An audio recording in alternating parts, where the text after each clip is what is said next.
L'exposition En bord de ville, au bord de l'eau est le fruit d'un partenariat entre les archives départementales du Maine-et-Loire et la conservation départementale du patrimoine.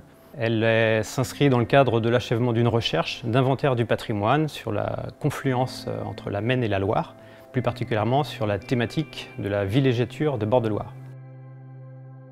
L'originalité de ce secteur, de la confluence, c'est finalement d'avoir une villégiature qui s'installe sur le temps long, depuis le roi René, puisque c'est lui qui finalement est le précurseur un petit peu de ce mode de vie. Dans un second temps, un certain nombre de bourgeois angevins au siècle suivant vont se faire construire des maisons de maître, des maisons de plaisance comme ça, qui bénéficient d'une vue et qui permettent d'associer l'utile et l'agréable du jardin et du potager, mais aussi du jardin d'agrément. Le domaine va s'amplifier au XIXe siècle, avec notamment l'arrivée des nouveaux moyens de transport, des bateaux à vapeur, puis du train.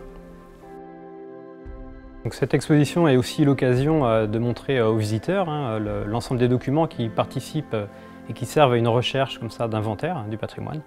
Donc on retrouve un certain nombre de documents à la fois bibliographiques, manuscrits, mais aussi beaucoup d'iconographie, des plans, des cartes postales, un certain nombre d'ouvrages qui montrent toute la diversité de cette architecture de la villégiature. Donc cette exposition est ouverte jusqu'au 19 septembre. Elle va être ponctuée tout au long de l'été de différentes animations, de conférences et de visites. Plus d'informations vous seront données sur le site des archives départementales.